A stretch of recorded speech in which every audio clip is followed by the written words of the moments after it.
아멘. 한 사람이 성장하게 하는 과정 가운데 이제 반드시 거쳐야 할 과정이 있다면 아무래도 사춘기겠죠.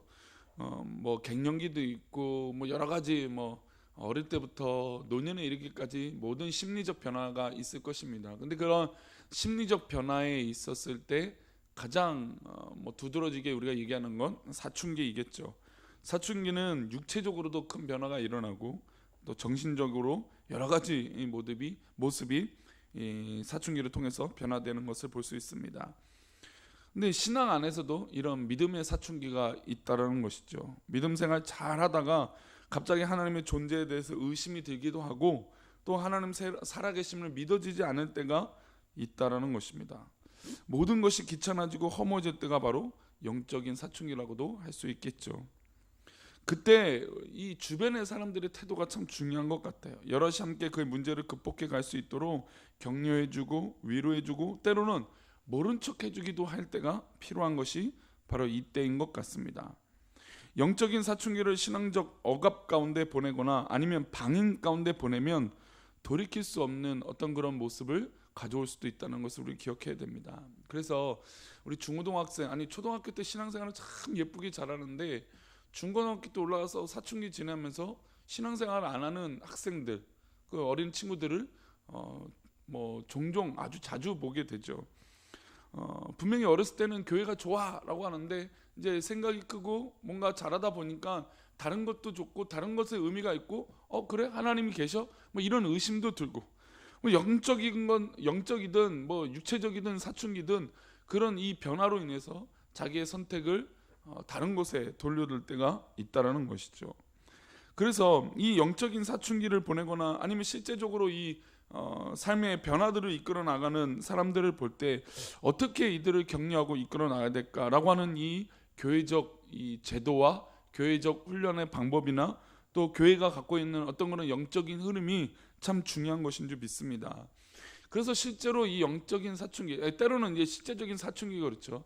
그래서 이 신앙생활 잘하는 이 부모님이 계시는데 그 자녀들이 오히려 이 사춘기 때나 아니면 믿음의 단추를 잘못 끼워서 이 전혀 이 맨 처음에는 부모님 말씀을 잘 들어서 교회 나오다가 어느 한순간 되면 교회를 나오지 않으려고 하는 그런 모습이 있기도 합니다. 그래서 이 영적인 사춘기 때 이 걷잡을 수 없는 이 반항기 때 어떻게 해주는 것이 좋을까요? 오늘 본문의 주인공인 왕인 요아스는 정직한 왕이었습니다. 하나님 앞에 정직하게 왕의 역사들을 이뤄냈어요. 2절 말씀 다시 한번 읽어보겠습니다. 2절입니다. 제사장 여호야다가 세상에 사는 모든 날에 요아스가 여호와 보시기에 정직하게 행하였으며 요아스가 여호와 보시기에 정직하게 행하였습니다. 얼마나 좋은 일이에요, 그렇죠? 하나님 앞에 정직하게 했습니다. 분명히 여호사밧이나 여호람이나 자신의 아버지가 그렇게 한 모습을 봤음에도 불구하고 지금 여호와 보시기에 정직하게 행하였습니다. 그런데 이 요아스 앞에 등장하는 이름이 하나 있습니다. 누구입니까? 여호야다죠. 이 여호야다의 삶은 제사장이었습니다. 그 제사장 여호야다가 사는 날에는라고 하는 전제 조건이 있어요. 그러니까 이 요아스가 왕에 오를 때가 7살이었거든요. 그러니까 어린 나이에 왕이 오를 때 자신을 인도해주고 이끌어주는 사람이 있었다는 것이죠. 바로 그게 여호야다였습니다. 어제 말씀드렸지만 그의 할머니 아달랴가 왕의 후손들을 다 진멸했잖아요. 다 죽였어요. 그러니까 여왕이 됐죠, 아달랴가. 근데 그때 고모의 손에 의해서 살아남은 사람이 있었습니다. 그때 그 사람이 바로 요아스였어요. 고모는 남편인 제사장 여호야다에게 그를 맡겼습니다. 요아스를 맡겼죠. 그리고 키웠습니다. 마치 무슨 뭐 조선 왕조 500년의 역사를 보듯이 마치 그런 거예요. 지금 피바람이 왕궁에 불었는데 고모가 이 요아스를 숨겨서 이 자신의 남편인 제사장 여호야다에게 키워달라고 맡기게 됩니다.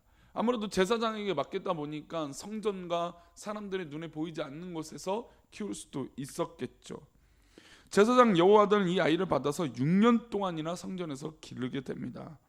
그러면 7살 때 키우기 시작했으니까 13살까지 이 요아스를 키우게 됩니다. 그러면 정말 신앙적으로 가장 중요한 시기를 보내게 되죠. 정말 이 초등학교 때 믿음이 정말 바르게 서면 온전하게 그 이후에도 자라게 되는 것을 볼 수 있고, 반대로 어렸을 때 신앙의 단추를 잘못 꼽으면 교회는 나오지만 결국에 신앙생활이 흔들리는 경우들이 있다는 것을 볼 때, 과연 요아스는 이 6년 동안 어떻게 신앙생활을 해왔을까요? 여호야다는 요아스를 7살에 왕으로 세운 후에 마음에 결심한 것이 있었습니다. 이 아이를 왕으로 세웠으니 신앙 안에서 열심히 키워야겠다는 다짐이 있었겠죠. 성인이 될 때까지 여호야다를 섭정합니다. 그러니까 여호야다가 요아스 뒤에서 정치를 한 것이죠. 근데 그게 너무 심한 것이 문제였습니다. 요아스는 아이였고 성장하는 과정이었고 부모가 모두 죽고 의지할 사람이라고 한 고모부와 고모밖에 없었습니다. 비록 왕이라 하지만 그 아이는 아이와 다를 바가 없었습니다. 하지만 제사장 여호야다는 자신의 강한 신념으로 요아스를 신앙으로 가르치기 시작합니다. 그러나 그것이 너무 과했어요. 오늘 읽은 2절 말씀처럼 제사장 여호야다가 사는 날 동안에 하나님을 잘 섬겼습니다. 근데 그가 죽자마자 어떻게 됐을까요? 여호야다는 죽은 후에 요아스가 믿음의 길을 떠나게 돼요. 우리 17절 18절 보겠습니다. 17, 18절 있습니다. 시작.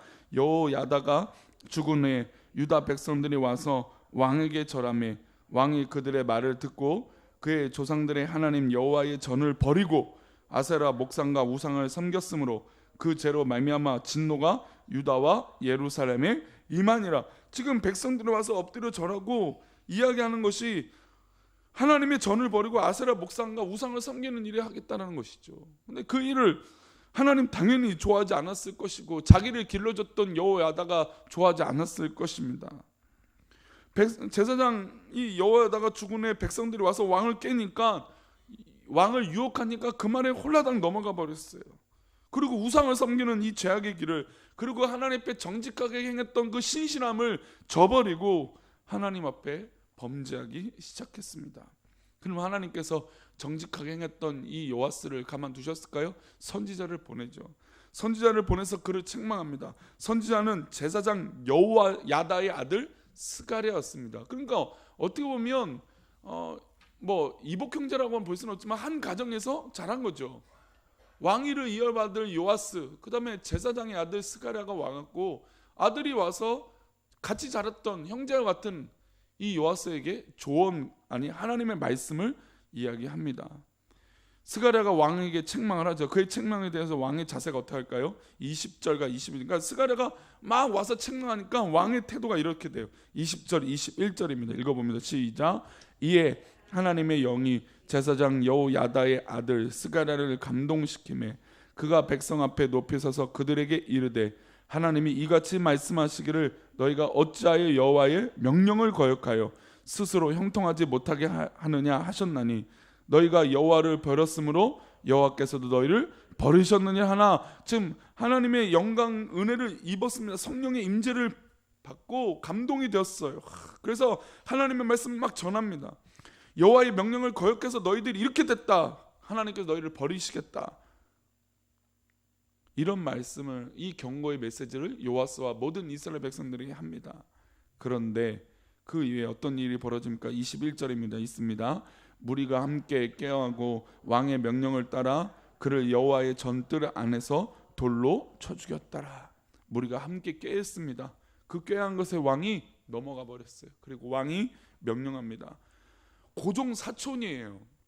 물론 뭐 지금이야 뭐 가깝지 않을 수도 있지만 뭐 고종 사촌님 예전이면 진짜 한 동네에 한같이 살았던 친구 같은 존재예요.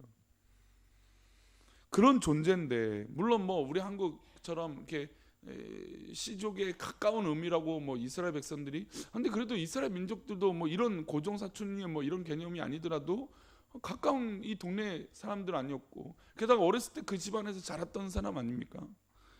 그런데 지금 하나님의 말씀, 아니 분명히 이 여호야다가 제사장으로서 얼마나 그 말씀들을 주입하며 가르치지 않았겠습니까? 근데 그 말씀과 하나님의 말씀을 대언하는 이 선지자를 깡그리 무시하고 오히려 이 선지자를 죽여버렸습니다.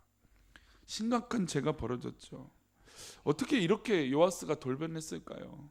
왜 요아스가 분명히 하나님 앞에 정직한 행위인데 이런 이 돌변한 모습이 가지게 될까요? 제가 종종 자주 말씀드리지만 믿음의 사람인데 믿음의 사람인 것처럼 보이는데 아니 믿음을 가졌는데 오히려 돌변하면 그게 더 무섭다라는 말씀을 종종 드리는데 바로 이 장면도 그런 장면 아닌가요? 분명히 믿음이 있는 것처럼 보였어요. 믿음이 있었죠. 게다가 여호와 앞에 정직하게 행했잖아요. 근데 그 조건이 바로 여호야다가 살아있을 동안이었다라는 것이죠. 그렇게 본다면 우리가 자녀들을 볼 때, 우리 사춘기의 자녀들이나 또 영적인 사춘기를 겪고 있는 성도들을 볼 때 우리는 어떻게 될까요? 우리 주변의 신앙의 사춘기를 겪는 사람들을 어떻게 돌봐야 될까요? 우리가 때로는 울타리를 좁게 만들어서 야 이거 안에 살아야 돼, 이거 넘어가면 죽어 라고 강하게 이야기할 때도 있지만 이 좁은 울타리보다 온 세상을 경험할 수 있는 이 신앙적 훈련과 경험이 또 체험이 필요하지 않겠습니까? 물론 떠먹여주는 밥도 중요하지만 스스로 밥 차려 먹는 것도 중요하지 않을까요? 바로 이 신앙의 영적인 이런 어려움들을 극복할 수 있는 비결은 바로 여기에 있다라고 봅니다. 분명히 자신이 떠먹여줄 때는 잘 먹었는데 이제 막상 자기가 떠먹고 자기가 해먹으려고 하니까 쉽지가 않다라는 것이죠. 근데 그 길을 알려주고 훈련이 되어져야 되는데 그렇지 못하니까 어려움이 오고 유혹이 오니까 홀라당 그것에 넘어질 수 있다는 것입니다. 그래서 우리 부모님들, 영적인 부모님들 입장에서는 포기해서는 안 돼요. 계속해서, 그러니까 어떻게 보면 그런 사명이에요. 우리 아이가 정말 믿음 생활 잘할 때까지 우리는 살아있어야 돼요. 그렇잖아요. 여호하다가 죽으니까 이게 그냥 완전히 제약의 자리에 가버리잖아요. 물론 뭐 그런 모습일 수도 있고, 또한 이 아이가 때로 넘어질 수 있어요.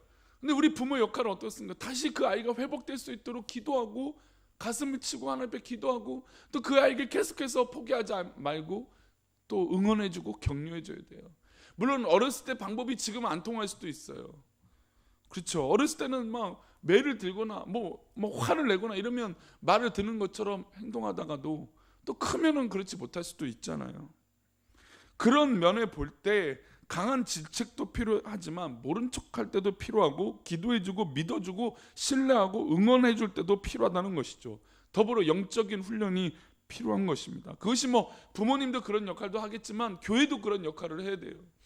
교회도 또 목회자도 영적인 사춘기나 어떤 그런 이 흔들림을 가져오는 사람들을 향해서, 성도들을 향해서 어떻게 해야 될까라고 하는 고민이 필요할 때 바로 이것을 꼭 기억해야 됩니다. 우리가 이런 끈들을 놓아버릴 때 우리 신앙이 한순간에 넘어질 수 있다는 것을 기억해야 되는 것이죠.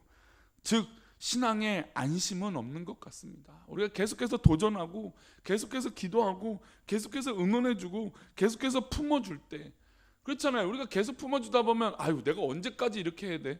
아니 내가 언제까지 이렇게 뭐 돌봐주고 밥 떠먹여줘야 돼? 그러나 그 끝이 우리가 없다라는 것을 알 수 있죠. 오늘은 참 본문이 마음이 아파요. 제사장 여호야다의 손에서 키웠던 이 요아스 잘했던 왕인데 한순간에 이렇게 무너지고 또 넘어지고 우상 앞에 무너지는 이 신앙의 모습을 볼 때 과연 우리의 신앙도 어떻게 해야 될까라고 하는 고민을 해보게 됩니다. 그러나 우리 꿈꾸는 교회 성도들은 어떠한 이 환경적 변화가 일어날지라도 우리의 믿음이 변치 않고 흔들리지 않기를 축복합니다. 우리는 사람을 좋게 하는 것이 아니라 하나님을 좋게 하는 믿음의 백성들인 줄 믿습니다. 그래서 요아스에게 어렸을 때부터 이런 모습이 더 커졌더라면, 하나님을 기쁘게 하고 하나님 앞에 있어야 된다는 것을 더 많이 가르쳤다면, 제사장의 신분이기 때문에 요아스가 그렇게 고모부의 모습을 닮아서 행동했던 그런 모습이 아니라 진짜 스스로 신앙생활하는 그런 모습이 있었다면 아마 이런 성경의 기록들은 바뀌어졌지 않았을까라고 하는 생각을 해보게 됩니다. 우리 사랑하는 성도님들, 혹여나 우리 주변에 또 내 스스로 볼 때 믿음의 눈으로 바라보지 못한 모습이 있다면 우리가 오늘부터라도 믿음의 눈이 열려지기를 축원합니다. 믿음의 눈이 열려 우리 주변에 있는 성도들, 또 사람들, 또 자녀들, 또 그런 믿음의 눈으로 바라보고 어떻게 믿음으로 도와줄 수 있을까라고 하는 믿음의 권면이 있을 때 우리 안에 기쁨과 은혜가 또 되어질 줄 믿습니다. 우리에겐 사명이 있어요. 어떤 사명이 있습니까? 우리 주변에 예수 그리스도를 알지 못하고 흔들리는 믿음의 사람들, 아니 또 때로는 믿음이 있지 않은 성도들을, 사람들을 이끌어낼 사명도 있는 것이에요. 그래서 우리는 제가 아까 말씀드렸지만 요하다처럼 이렇게 죽어서는 안 돼요.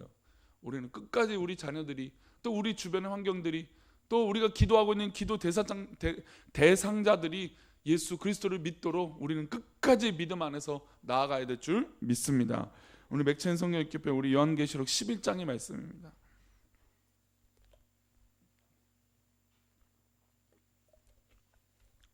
요한계시록 11장 말씀, 우리 18절 19절 두 절의 말씀입니다. 우리가 이 어려운 시기를 보낼 때 주의 이름을 경외하는 자들에게 하나님 뭘 주시고 또 원수들은 어떻게 해주시는지 한번 보겠습니다.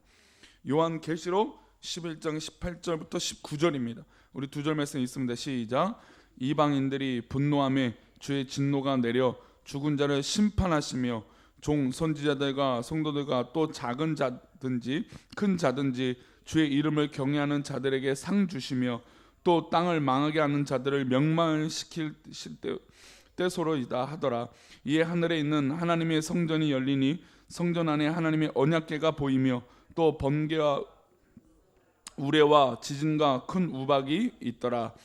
자, 이 어려운 이 심판의 때를 보냅니다. 죽은 자를 심판하시고 선지자들과 성도들을 바라보고 계세요. 이방인들이 분노가 막 일어나는 마지막 때에 살고 있습니다. 그런데 하나님은 큰 자든지 작은 자든지, 그러니까 큰 자와 작은 자의 기준은 하나님께 있습니까? 아니죠. 우리가 있죠. 우리의 기준을 볼 때 큰 자든지 작은 자든지, 그러나 주의 이름을 경외하는 자들에게 뭘 주십니까? 상 주세요. 그런데 또 땅을 망하게 하는 자들을 멸망시키실 때로서이다. 그러니까 이 망하게 하는, 이 땅을 망하게 하는 자들을 멸망시킬 이때가 있다라는 것이죠. 그래서 우리가 주의 이름을 경외하는 자들에게 우리 하나님은 우리에게 상 주시는 줄 믿습니다. 그러나 망하게 하는 자들은 멸망의 길로 인도하신다는 것을, 심판이 기다리고 있다는 것을 우리는 기억해야 될 줄 믿습니다. 이 멸망받을 자, 근데 참 재미있는, 좀 와닿는 표현이 있죠. 땅을 망하게 하는 자. 땅을 망하게 하는 자. 참 우리가 할 말이 많습니다. 땅을 망하게 하는 자는 우리가 지금 와닿는 게 많죠. 그렇죠? 땅을 망하게 하는 자다. 하나님 멸망시키실 그때가 있다라는 것이죠. 이때에 오히려 하늘에 있는 하나님의 성전이 열린다고 했어요. 하나님 안에 언약궤가 보이고 번개와 음성들과 우레와 지진과 큰 우박이 있더라. 그러니까 어제도 말씀드렸지만 심판이 있지만 그 안에 하나님의 회복도 있다라는 것이죠. 지금 하나님 앞에 멸망시킬 그때도 있지만 상 주시는 그때도 있다라는 것입니다. 그러니 우리는 어느 곳에, 어느 때에 속해져 있어야 될까요? 하나님 상 주시는 그곳에 우리 사랑하는 성도들 계시기를 축원합니다. 우리의 믿음의 여정과 믿음의 삶이 하나님 상 주시는 그 상 받는 그 상 아래에 있기를 축원합니다. 하나님의 성전이 열리는 그때에 우리 모두 다 성전 뜰 안에 있어 하나님을 찬양하고 하나님을 기쁘게 할 수 있는 믿음의 모습이 우리 가운데 있기를 축복합니다. 그러니 또 우리가 도전되지 않습니까? 우리 안에 또 망하게 하는 자들이 있거나 또 때로는 넘어지고 있는 성도들이 있거나 주변에 있는 사람들이 있다면 우리는 강건해서 그 손을 붙잡고 하나님의 곁으로 나아가야 될 줄 믿습니다. 오늘 저는 참 이 요아스의 모습을 보고 참 마음이 아팠어요. 왜 스스로 신앙생활을 못할까? 근데 우리가 그렇게 연약한 것 같아요. 저도 그러겠죠. 저도 이렇게 흔들릴 수도 있지 않겠습니까? 그러나 우리 모두 다 한 식구가 되고 한 공동체가 되는 의미가 뭘까요? 이 말세의 때를 우리가 함께 살아가자고 하는 의도가 뭘까요? 우리가 때로는 넘어질 수 있어요. 또 엎어질 수도 있어요. 또 다른 길을 가려고 하는 모습도 보여줄 수도 있어요. 그러나 그때마다 우리 포기하지 말고 함께 손을 내밀고, 그리고 우리 꿈꾸는 교회가 정말 식구가 돼서 하나님의 향한 이 천성을 향한 이 걸음을 온전하게 걸어가는 저와 우리 사랑하는 성도님 되시기를 축원합니다. 기도하겠습니다. 하나님,